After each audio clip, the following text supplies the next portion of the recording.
It's been more than a week since the fatal shooting of Renee Good by an ICE agent sparked a national outcry against the Trump administration's extreme immigration tactics. Tensions are high in Minneapolis, where protesters are still taking to the streets despite freezing temperatures, threats from President Trump to invoke the Insurrection Act.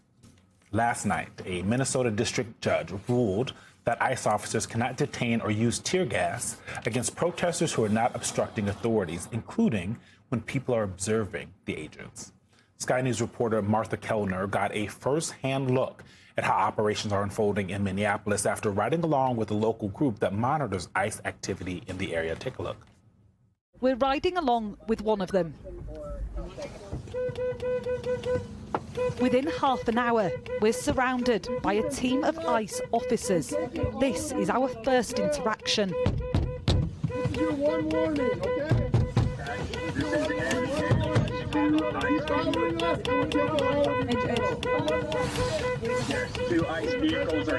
Those officers just approached the car and they said if we in this car continue to impede them, that they'll break the windows. We're going to take you out of the vehicle, and we're going to forcefully take you out of the vehicle. We're going to take you out of the vehicle. You're on camera, okay? A while later, they're back again. Still, no laws have been broken. Civil. Joining us now is a member of the Minnesota Immigrant Rights Action Committee, UDO, who has been on the front lines of the anti-ICE protests in Minneapolis. Thank you so much for joining us. I have been heartened by folks like you in Minneapolis who, even after Renee Good was shot, right, even after she was shot, who have taken to the streets, who have peacefully protested, who have worked to find ways to protect your neighbors, documented or undocumented, because that is the only way this country moves through this and makes clear to the administration what's acceptable to the American people and the people that live in this country or not. I'm curious what you think about the aggression with which these interactions with ICE agents or CBP sometimes start, because there's usually an escalation, right? But in the video we just saw, with them banging on people's windows and yelling at them, telling them with threats that they're going to break their windows, this seems like they're starting at like 15 out of 10. And I'm curious, the folks that you've talked to, your interactions, the aggression with which they come, it feels like they're not even trying to keep those escalations to a minimum, which is what officers are supposed to be doing.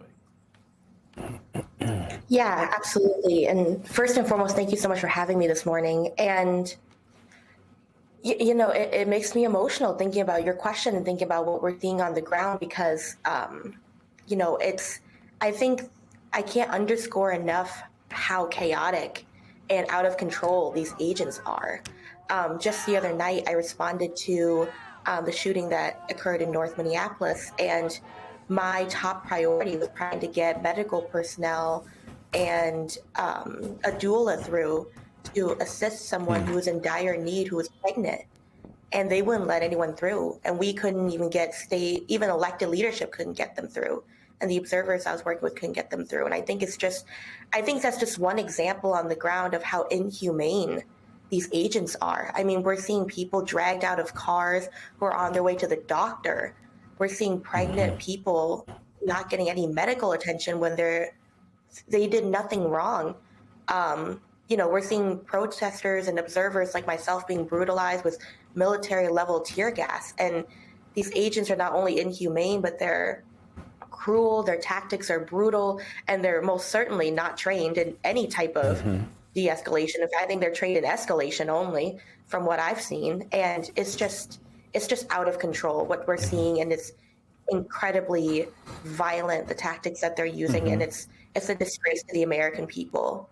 I would only add that even if people are doing something wrong, they deserve due process, and they don't deserve knees in their back and being snatched out of cars in the way that they are having. I know you agree with that. It's just like all of this has been shocking over and over. Jonathan. You do. I want to play some sound from other protesters, or the phrasing we learned from Michelle Nares, constitutional observers. Let's play this, and I'll ask you something on the other side. I'm protesting the invasion that we have in the city. We didn't fight wars so we could have this happen in America. I think he's making war on our state in the same way as Venezuela and Greenland. Sounds like you don't fit the definition of the... No, and I'm not paid to be here like everybody says. What the is that? I gotta work in the goddamn morning, just like everybody else. I'm just here trying to stand up for community, dude. We're all human beings here. I don't give a who you are, where you came from, what color you are. It doesn't matter. This is wrong.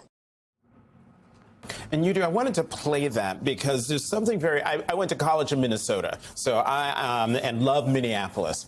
And so seeing what's happening on those streets has been painful for me to watch from here in Washington, but also heartening. And I want to know from you if the reason for my feeling heartened by what I'm seeing is true.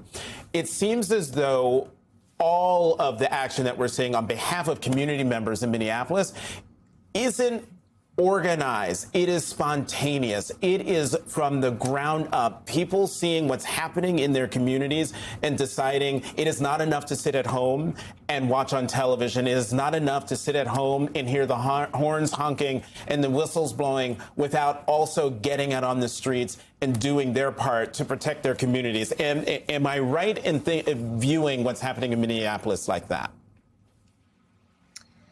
Yeah, I think it's so incredibly heartwarming to see the way the community has shown up, despite, it feels like the longest 11 days of our lives in Minnesota.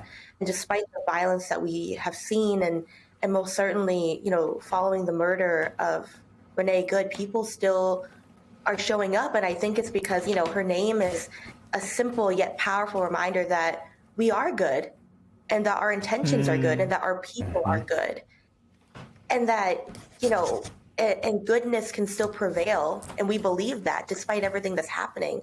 It is, incredibly grassroots, it's incredibly local, the response that we're seeing from folks from all across the spectrum, because I think people understand, I hope viewers at home watching this understand that this fight, certainly for me, is centered on immigrant rights and for us, but it's beyond immigrant rights right now. This fight is beyond us, beyond myself, beyond immigrant rights. It's a fight for our future. It's a fight for our lives.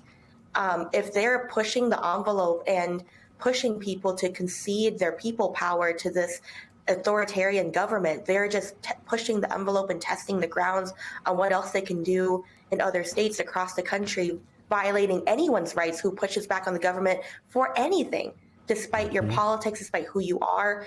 So it's a watershed moment for our country and for our movement. And people understand that on the ground in Minnesota, and that's why we're fighting back despite what the violence that they're perpetuating. You do. Thank you so much for your time and your work. Yeah, thank you so much for having me.